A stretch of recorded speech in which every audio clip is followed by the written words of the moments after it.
El que no encontró, diga misericordia. Es muy fácil, hermano. Mateo, Marcos, Lucas, Juan y Hechos de los Apóstoles. Y el capítulo 11 está antes del capítulo 12 y después del 10. Capítulo 11 y el versículo 19 nos dice: ahora bien, los que habían sido esparcidos a causa de la persecución que hubo con motivo de Esteban, pasaron hasta Fenicia, Chipre y Antioquía, no hablando a nadie la palabra, sino solo a los judíos. Pero había entre ellos unos varones de Chipre y de Cirene, los cuales cuando entraron en Antioquía, hablaron también a los griegos anunciando el evangelio del Señor Jesús. Y la mano del Señor estaba con ellos, y el gran número creyó y se convirtió al Señor. Llegó la noticia de estas cosas al oído de la iglesia que estaba en Jerusalén, y enviaron a Bernabé que fuese hasta Antioquía. Cuando llegó y vio la gracia de Dios, se regocijó y exhortó a todos a que con propósito de corazón permaneciesen fieles al Señor, porque era varón bueno y lleno del Espíritu Santo y de fe. Y una gran multitud fue agregada al Señor. Después fue Bernabé a Tarso para buscar a Saulo, y hallándole le trajo a Antioquía, y se congregaron allí todo un año con la iglesia e enseñaron mucha gente, y a los discípulos se les llamó cristianos por la primera vez en Antioquía o Antioquia, depende de cómo usted quiera decir. Cierre los ojos, oramos al Padre. Señor, esta mañana nosotros te hemos entonado canciones, y estoy seguro que las canciones entonadas llegaron hasta tu trono de gloria, Señor. El propósito del culto es que tu nombre venga a ser engrandecido. Nosotros te hemos exaltado, Señor. Pero en este momento, oh Padre Santo, te necesitamos a que tú nos hables a nosotros, Señor. Sabemos que nosotros no adoramos a un Dios muerto, sino que adoramos a un Dios que está vivo. Y estamos seguros, Padre, que tú nos has escuchado esta mañana. Y estoy seguro, oh Padre, que ese es el momento en que tú nos vas a hablar, Señor. Padre Santo, como siempre te pido, quiero volver a pedirte, Señor, que nuestro corazón sean como tierra fértil, Señor, y que tu palabra, como esta semilla, pueda caer en este corazón y pueda producir el 100%, Señor, y que tu nombre venga a ser glorificado en este lugar, en el nombre del Señor Jesús. Amén. Podéis estar sentados, hermanos. Bueno, es interesante este pasaje. No sé si ustedes han leído el libro de Hechos de los Apóstoles. Creo que sí, ¿no? Esos 28 capítulos, es muy cortito.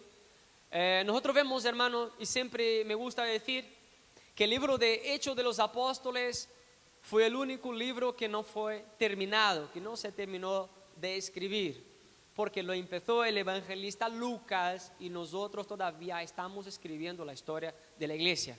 Porque Lucas está escribiendo la historia de la iglesia. Lucas, él escribió un evangelio, no fue discípulo, él fue un evangelista, fue el compañero de Pablo, al cual Pablo le menciona en muchas cartas y le dice que es un compañero y le llama el médico amado. Entonces, de ahí nosotros entendemos que Lucas, aparte de ser evangelista, también era médico. Aparte de eso, también era un historiador.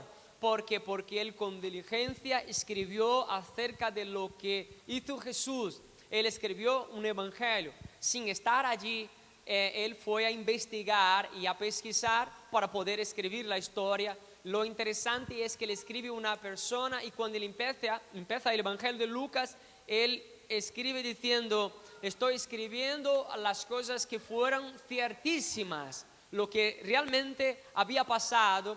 Él dice que había recogido la información de los que habían visto al Señor, los que fueron testigos oculares del Señor.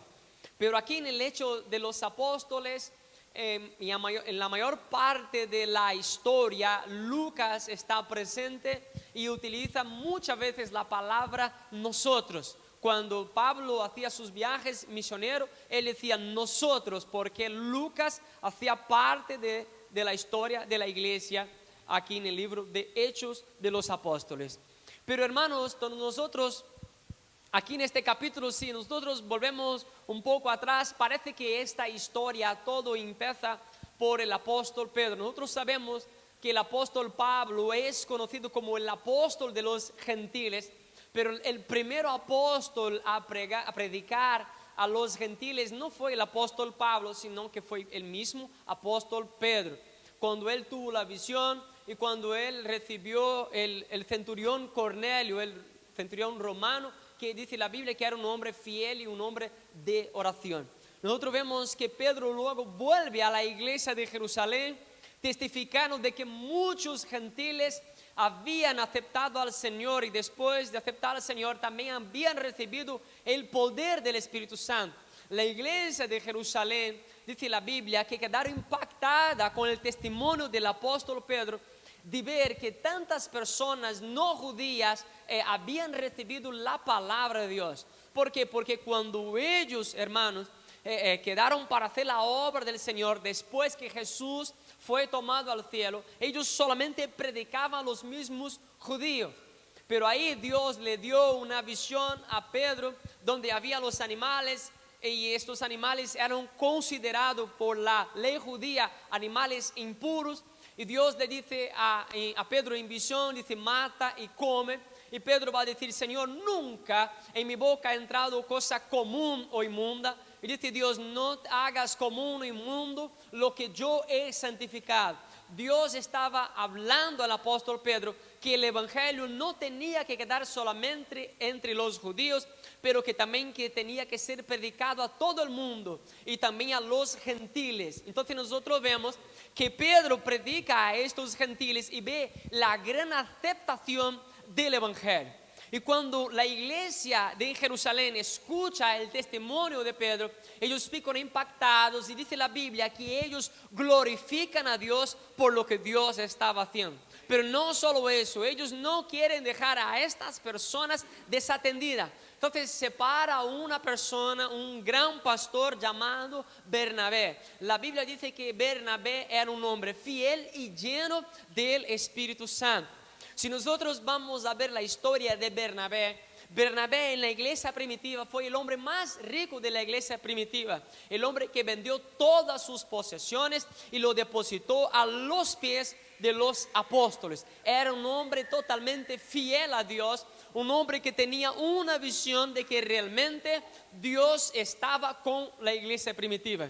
Entonces nosotros vemos, hermanos, que Bernabé, él va a la iglesia de Antioquía. Él va a esta ciudad y él ve que las personas que están allí están receptivas, que están aceptando el evangelio.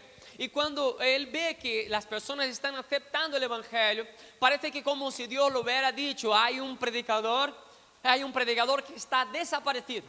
Hay un predicador que desapareció del medio y que él va a ser el apóstol de los gentiles. Entonces cuando Bernabé está allí predicando en Antioquía, lo que él hace es volver a un lugar llamado Tarso. Nosotros sabemos que el apóstol Pablo era conocido como Saulo de Tarso porque él había nacido en Tarso. Entonces nosotros vemos en la historia que parece que Pablo o Saulo, él vuelve a Tarso. Hermano, no había pasado poco tiempo. Según algunos estudiosos, habían pasado más o menos unos 14 años.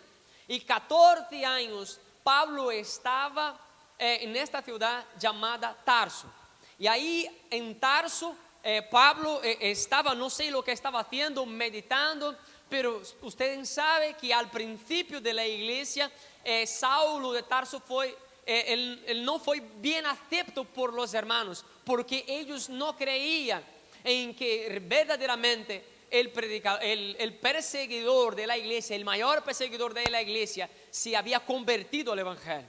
Nosotros vemos, hermanos, que el movimiento de Antioquía empezó por la misma muerte de Esteban, porque la misma Biblia va a decir lo que hemos leído, que a causa de la persecución que hubo con motivo de Esteban, Entonces, a través de la persecución, el pueblo era esparcido. Y cuando ellos eran esparcidos, ellos predicaban el evangelio.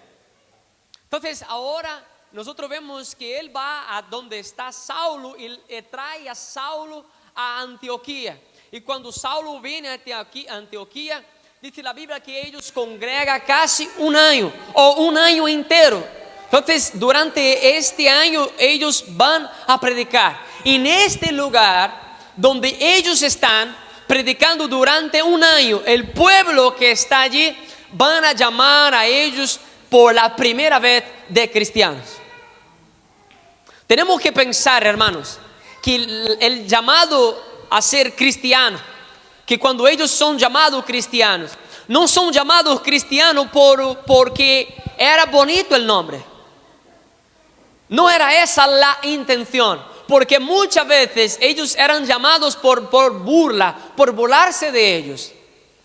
No es que llamaron a ellos porque querían elogiar, como nosotros pensamos hoy, que ser cristiano es una palabra de elogio a nosotros, ¿no? Yo soy cristiano, entonces tú eres pacífico porque eres cristiano. Pero aquí no fue esta idea. Entonces nosotros tenemos que ver que cuando ellos empezaron, Lucas lo va a decir, ellos no eran llamados cristianos. Entonces, ¿cómo es que ellos eran llamados? Yo quiero que el hermano me pueda poner el primer versículo. Hay unos cuantos versículos para que ustedes vean que ellos no eran llamados al principio de cristianos. Por eso que fue justamente Antioquía donde por la primera vez ellos fueron llamados cristianos. Pero no fue un nombre bien acepto dentro del pueblo de Dios. Ellos no eran de aceptar este nombre porque ellos eran conocidos exteriormente con otro nombre. Por ejemplo, está en Hechos capítulo 9 y versículo de número 2.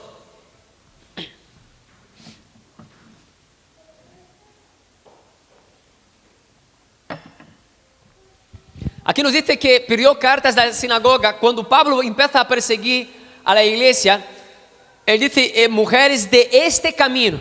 Nosotros vamos a ver que en varios versículos, por ejemplo, el 19:9. Yo sé que aquí es muy rápido el proyector, yo sé que va a poner también todo en Hechos, 19:9.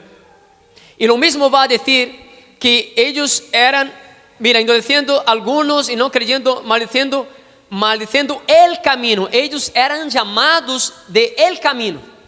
Así eran llamados los primeros cristianos. Ellos no eran llamados cristianos, no eran llamados evangélicos, sino que eran llamados del camino. El mismo capítulo, el versículo 23, nos dice también otra vez, hubo por aquel tiempo un disturbio no pequeño acerca del camino. Por eso dice la Biblia, también está el capítulo 22 y el versículo 4. Cuando Pablo va a testificar, dice, perseguía yo este camino. Entonces también está en el capítulo 24, versículo 14. Pero este te confieso que según el camino que ellos llaman herejía. Mira, ¿ves? Según el camino que ellos llaman herejía, así sirvo a Dios de mis padres creyendo todas las cosas y tal. Entonces ellos eran llamados los del camino. Así eran llamados los primeros cristianos. Por eso Lucas, hay otros versículos, yo apunté solamente algunos, al cual se refiere a este pueblo como los del camino.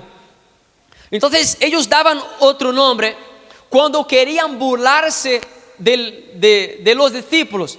Por ejemplo, en Hechos capítulo 24, el cual está allí, cuando Pablo está delante del sacerdote Ananías, el versículo de número 5, él va a llamar a Pablo de una plaga. Dice aquí, porque hemos hallado que este hombre es una plaga y promotor de sediciones entre todos los judíos por todo el mundo y cabecilla de la secta de los nazarenos. ¿Por qué? Porque Jesús era conocido como Jesús de Nazaret. Entonces ellos atribuían a Pablo como el cabecilla. ¿Por qué? Porque lo que Pablo hacía ya estaba llegando a todo el mundo. Entonces por eso dice aquí, mira, los judíos por todo el mundo, todos los judíos por todo el mundo y el cabecilla de la secta de los nazarenos.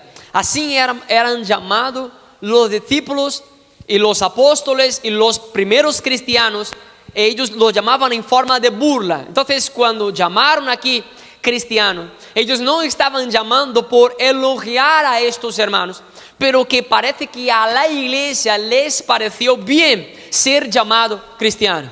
Lo interesante es que no sé si usted tiene en la NBI, ¿lo tienes también esta versión de la Biblia? NTV, ninguna otra versión, solo esta, ¿no? Reina Valera. Vale, pero ponme 1 de Pedro capítulo 4 y el versículo número 16. 1 de Pedro capítulo 4, versículo 16. Porque hay algunas versiones que nos hacen entender mejor.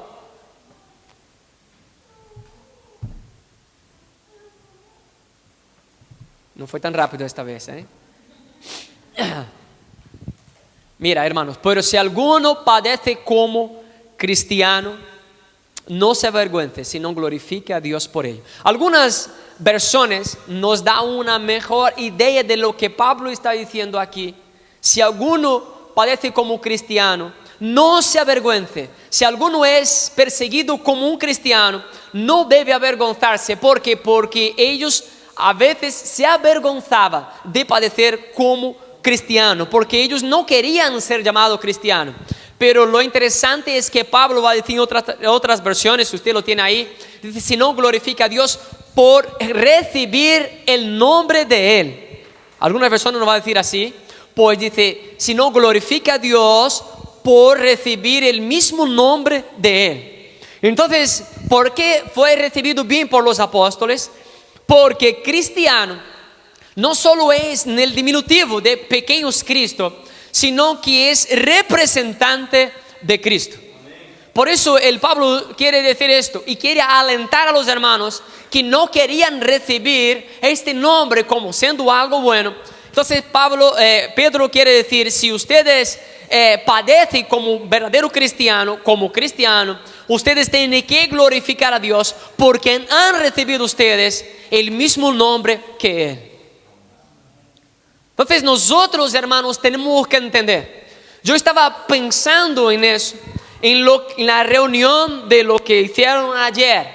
Y nosotros estamos nos alejando del verdadero propósito de lo que es ser cristiano. Nosotros estamos tan preocupados con leyes, estamos tan preocupados con otras cosas, y nos estamos alejando del verdadero propósito. Hermano, nosotros sabemos que nosotros hemos modernizado.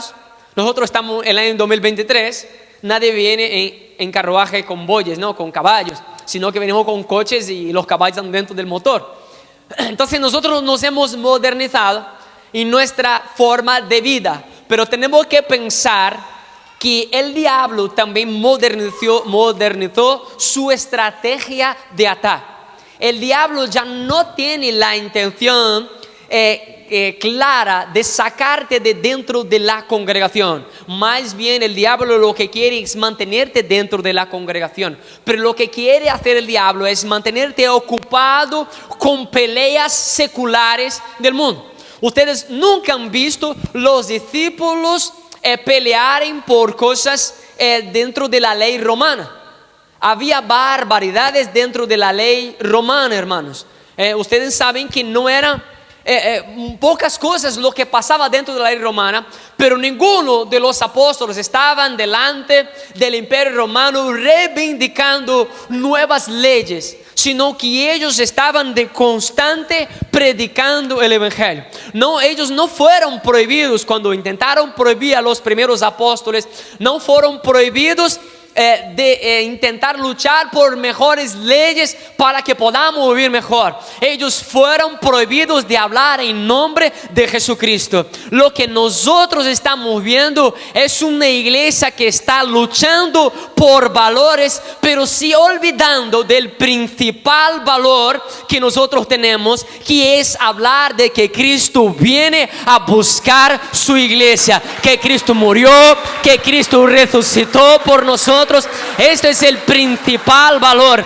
Yo veo reuniones sin ningún sentido, políticos, hombres evangélicos que son verdaderos políticos, que están sentando en medio de hombres impíos y diciendo: nos tenemos la misma causa en común. No hay una causa en común entre las tinieblas y la luz, hermano, porque lo que nosotros tenemos que hacer es seguir hablando de la palabra de Dios. No hay otro propósito entre nosotros, no hay otra intención, hermano, pero el diablo está disfrazando, el diablo está intentando engañar a la congregación, a la iglesia de Cristo, para poder seguir hablando de cosas mundanas, hermano, porque si las personas se convierten al Señor, ellos no van a practicar el aborto. Si ellas aceptan al Señor, hermano, ellos no van a practicar la eutanasia, porque una vez que ellos conocen a Cristo, sus vidas son transformadas. Nosotros estamos luchando en contra leyes que a nosotros nos parecen injustas, pero no estamos dando cuenta de que el diablo nos está cegando. Estamos ciegos en vez de predicar el evangelio. Estamos haciendo reuniones, pidiendo en el ayuntamiento permiso para que hagamos reuniones en pro de no sé qué, en pro de no sé cuánto, hermano, siendo que nosotros tenemos que seguir predicando el evangelio, el único que puede transformar la vida de las personas. Ayer escuché hablando de muchas cosas, pero no escuché nada del evangelio. Salí de este lugar decepcionado. Una mujer que estaba sentada en un banco, ella se quejaba, no sé si era evangélico o no, pero él se quejaba y decía: yo no escuché a nadie hablar de la Biblia. La Biblia está siendo dejada de lado y nosotros estamos buscando las leyes moralistas. Yo escuché en Brasil un pastor decir, y un pastor muy famoso, él dijo: yo llevo 40 años luchando en el Congreso de los Diputados por las leyes más justas. Yo pasé 40 años perdido de una vida entera que podía haber luchado por la palabra de Dios y predicado la palabra de Dios. Nosotros estamos equivocados. Aquí los discípulos no fueron llamados cristianos porque pasaron un año luchando para que los de Antioquía tuvieran mejores leyes. Ellos pasaron un año predicando y enseñando la palabra de Dios. La iglesia primitiva, hermano, no fue perseguida por buscar mejores leyes. La iglesia primitiva fue perseguida por hablar de la palabra de Dios. Cuando Pablo estaba siempre delante de los gobernantes, él no perdía la oportunidad de hablar de la palabra. Cuando el mismo sacerdote Ananías estaba acusando a Pablo, Pablo estaba atado en cadenas y estaba ahí delante de Pablo el rey Agripa. Y el rey Agripa escuchaba a Pablo hablando no en su propia defensa, sino hablando del verdadero evangelio. Incluso que el rey Agripa va a llegar a decir: Pablo, por poco no me persuades tú a ser cristiano. Y Pablo dice: no solamente tú, rey Agripa, mas todos los que me escuchan en este lugar, excepto por estas cadenas.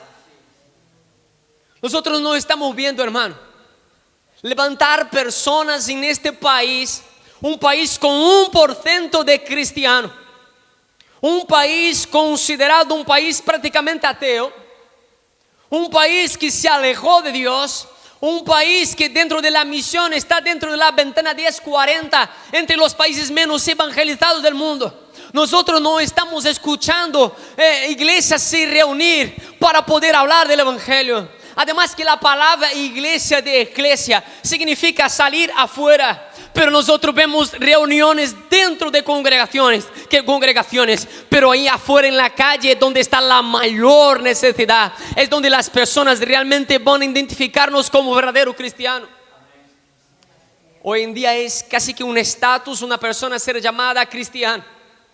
Parece que es una buena persona cuando él es cristiano. Pero yo soy cristiano.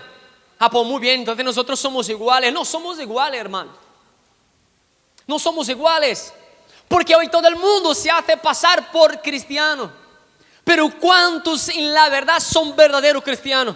Cuando yo voy a Lucas capítulo 14 y el versículo 25, nosotros encontramos en la Biblia, dice la Biblia, que una multitud de personas seguía al Señor.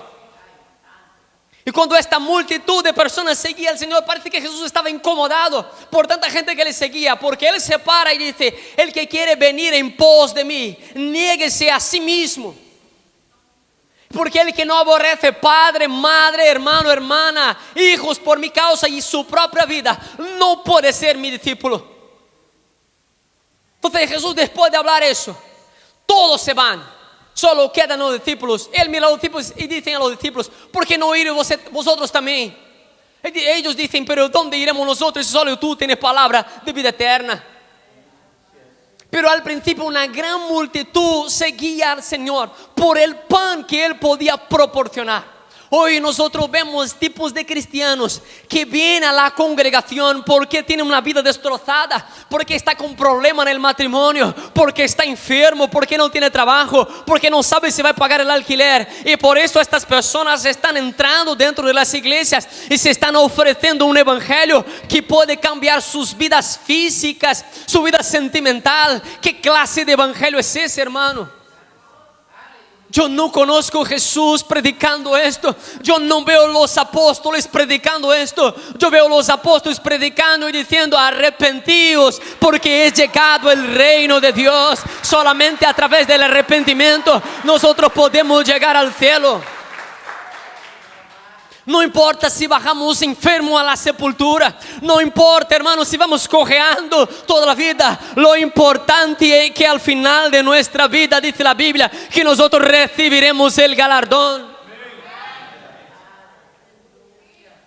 El capítulo 14 del Evangelio de San Juan, Jesús nos dijo a sus discípulos: no se turbe vuestro corazón, porque todo os va a ir bien.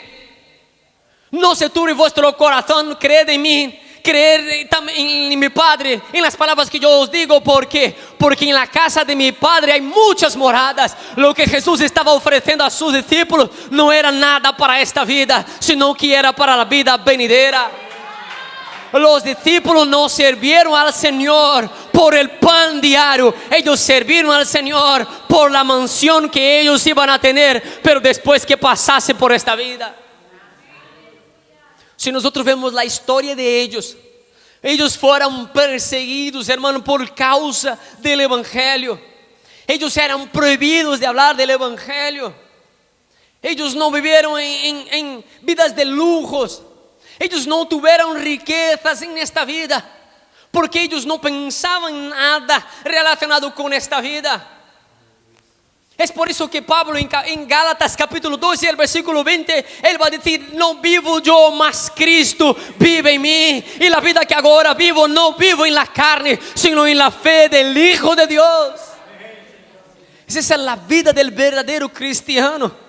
Nosotros estamos en el año 2023 y parece que la iglesia está más muerta que nunca. Escuché otro día decir que en Brasil hay ya 70 millones de evangélicos. Es un país con 210 millones de personas, 70 millones de evangélicos. Pero Brasil nunca ha sido tan corrupto. Brasil nunca ha sido peor como es ahora. Parece que cuanto más crecen los evangélicos, peor queda Brasil.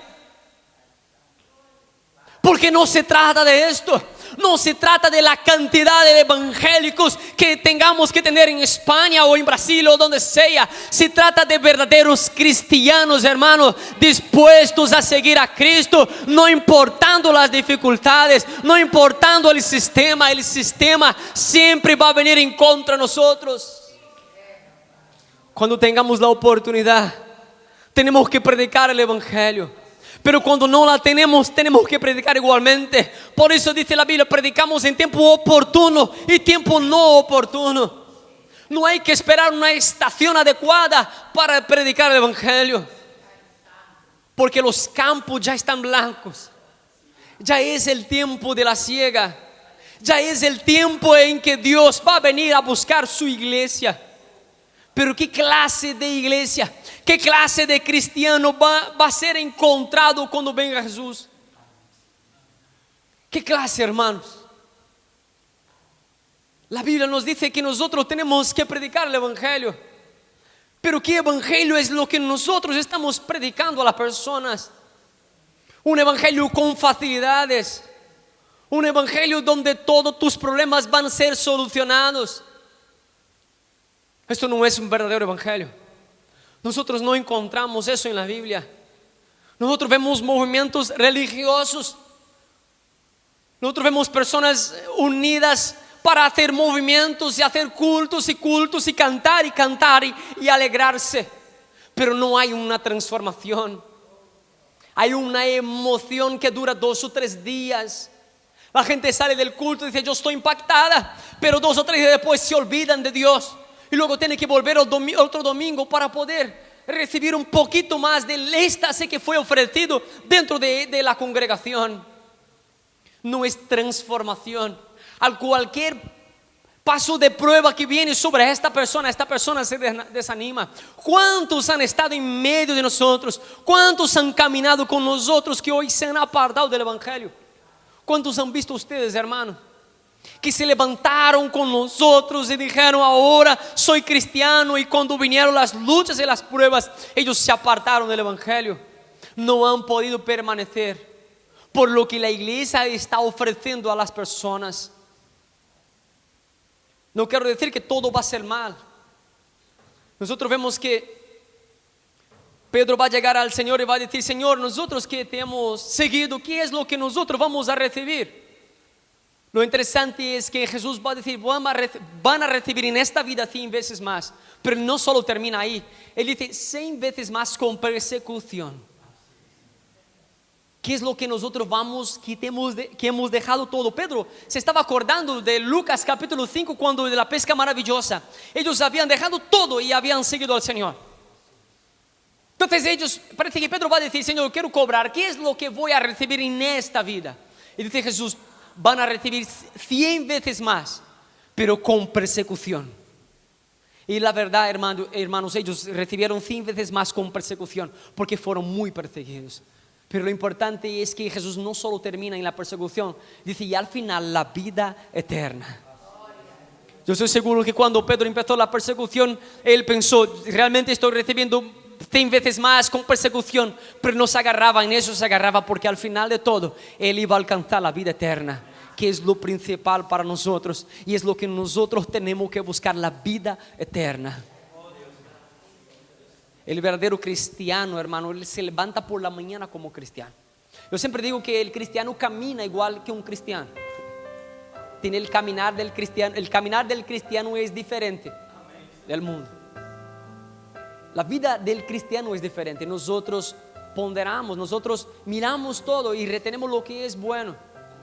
Si hay alguna virtud en eso, todo lo que nosotros hacemos como cristianos, desde que nosotros nos levantamos por la mañana, nosotros tenemos una convicción de que verdaderamente Dios nos transformó. Nosotros vamos a Apocalipsis y vemos que capítulo 22, el versículo 12 dice la Biblia: yo vengo pronto y mi galardón está conmigo. Jesús dice: yo vengo pronto y yo daré a cada uno su recompensa. Es Él que nos va a recompensar, hermanos. La vida cristiana es una vida con recompensa, pero la recompensa no está en esta tierra. Si tu mirada está en las cosas de este mundo, te has equivocado de religión. Hay otras religiones por ahí que te van a prometer muchas cosas en esta vida, pero todo lo que Jesús prometió no está aquí, está en el cielo. Jesús mismo, cuando Él vino, Él dijo: mi reino no es de este mundo. Si Él dice que su reino no es de este mundo, todo lo que Él tiene como posesión no está en este mundo. Todo lo que Él nos va a ofrecer está allí con Él. Póngase sobre vuestros pies, el horario ya se fue.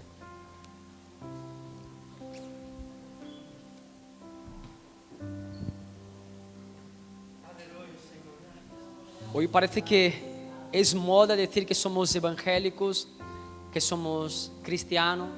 Es como algo de estatus. Pero ¿quién verdaderamente somos nosotros? ¿Quién somos nosotros, hermanos? Delante de Dios, ¿quién somos nosotros?